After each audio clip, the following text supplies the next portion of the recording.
दिनपुर नामक गांव में सोहन नाम का एक हलवाई रहता था।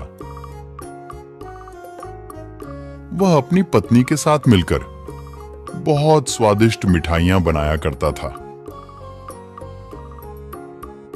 मिठाइयां अधिक स्वादिष्ट होने की वजह से पूरा गांव उससे ही मिठाइयां खरीदता था। अरे भाई, हमें तो दो मिठाई। हाँ, हमें भी तो दो। हाँ, देता हूं, सबको देता हूं। शाम तक उसकी सारी मिठाइयां बिक जाती थी और अच्छा लाभ हुआ करता था।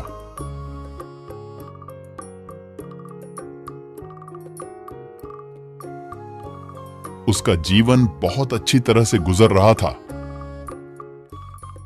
जैसे ही मिठाइयों से उसकी कमाई बढ़ने लगी,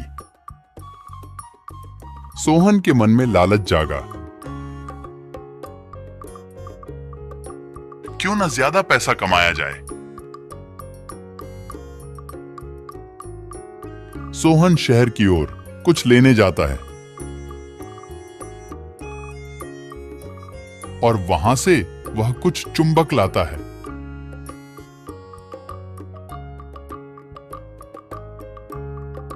वह चुंबक को तराजू में लगा देता है, मिठाइयों को तराजू में तोलता। सोहन ग्राहकों को कम मिठाइयां देता और ज्यादा लाभ कमाता।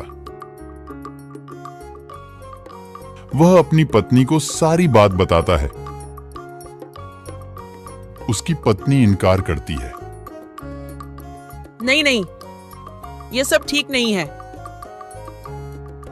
परंतु वह नहीं माना। एक दिन दूसरे गांव का एक युवक आता है।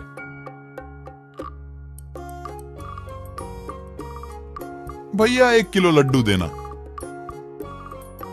हाँ हाँ, अभी देता हूं। वह उस युवक को लड्डू देता है। उस युवक को लड्डू कम लगते हैं। भैया, लड्डू कम है, जरा फिर से तौलना। हैं, इतना समय नहीं है मेरे पास, और भी काम है। लेना है तो लो, वरना रहने दो। वह उदास होकर वहां से चला जाता है। वह गांव वालों को सारी बात बताता है।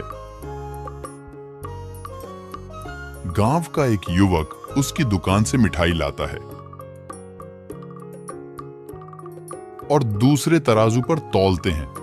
मिठाई कम होती है। सभी लोग उसकी दुकान पर आते हैं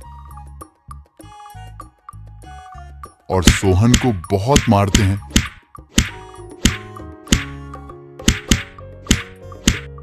अब उसकी दुकान पर कोई भी नहीं आता और अपने किए के लिए बहुत पछताता।